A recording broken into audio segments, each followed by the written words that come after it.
নমস্কার বন্ধুরা, আজকে আমি আপনাদের সঙ্গে শেয়ার করব সুন্দরবন থেকে নিয়ে আসা চিংড়ি মাছ গ্রাম্য পদ্ধতিতে রান্না। তো চলুন দেরি না করে আজকে চিংড়ি মাছ রান্নাটি শুরু করে দিই। এর আগে যখন আমি খুলনা বেড়াতে গেছিলাম তখন ওখান থেকে সুন্দরবনে গেছিলাম, আর ওখানে চিংড়ি মাছের আড়ত থেকে মাছগুলো কিনে এনেছিলাম। মাছটা আনার পর আমরা খেয়েছিলাম, তারপরে কিছুটা মাছ ফ্রিজে ছিল। তো আমার বোন আমাদের বাড়িতে এসেছে, সেজন্য আজকে চিংড়ি মাছটা রান্না করছি, আর এই ভিডিওটা আপনাদের সঙ্গেও শেয়ার করছি। তো মাছগুলো এখন এই যে বড় বড় মাছগুলো ছিল, চিংড়িগুলো, এগুলো খোসাটা ছাড়িয়ে পরিষ্কার করে নিব। তো আজকে আমার বোন আর আমি দুজন মিলেই এই চিংড়ি মাছটা রান্না করছি। তো মাছগুলো ভালোভাবে খোসাটা ছাড়িয়ে ধুয়ে নিয়ে এরপর এর মধ্যে পরিমাণ মতো হলুদ আর হাফ চামচ পরিমাণ লবণ দিয়ে এটা ভালোভাবে মেখে নিব। নেওয়ার পর এটা সরিষার তেলে ভেজে নেব। আমরা সরিষার তেলেই বেশি রান্না করে থাকি, কারণ আমাদের বাড়িতে সরিষা লাগানো হয় প্রতি বছরই, আর বছরভর এই তেলটাই বেশি খাওয়া হয়। তো মাছগুলো ভেজে উঠিয়ে নেব।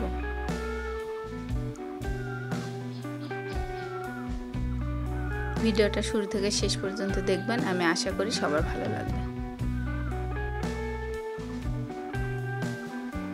তো মাছগুলো ভাজা হয়ে গেছে, এ পর্যায়ে আমি বেটে নিব।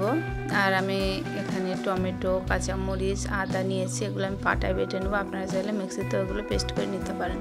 তো এগুলো বাটা হয়ে গেলে এর মধ্যে আবার রসুন, জিরা, পেঁয়াজ এগুলো কিন্তু বেটে নেব।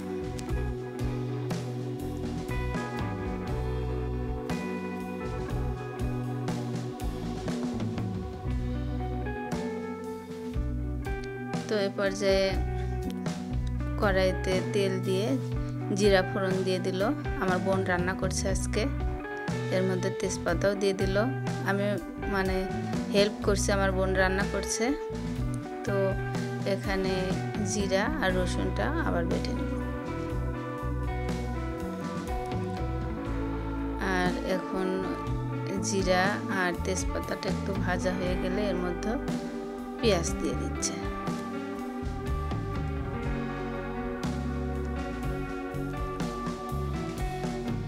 তো রসুন আর জিরাটা বেটে নেওয়ার পর আবারও এর মধ্যে পেঁয়াজ বেটে নিচ্ছি।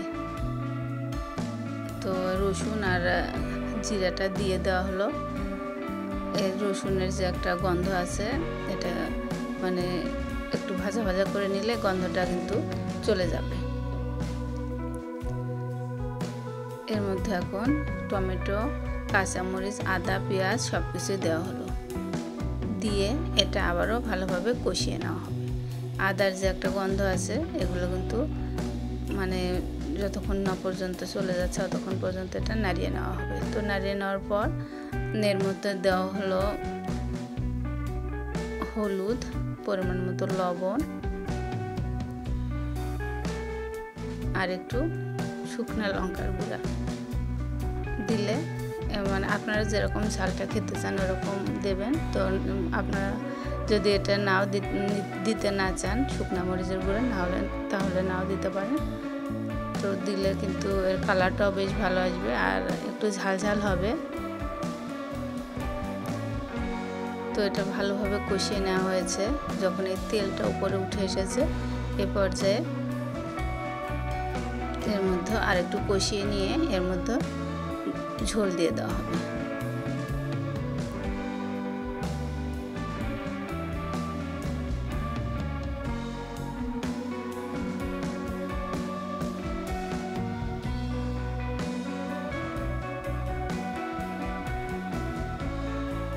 তো এটা যখন ঝোলটা দেওয়া হলো, এটা একটু ফুটে উঠেছে, এ পর্যায়ে এর মধ্যে মাছগুলো দিয়ে দেব।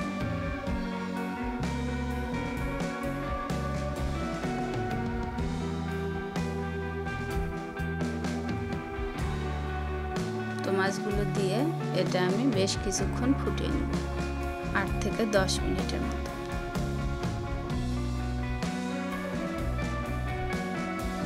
ফুটিয়ে নেওয়ার পর এর মধ্যে আমি গরম মশলা বেটে রেখেছিলাম, ওটা দিয়ে দিব।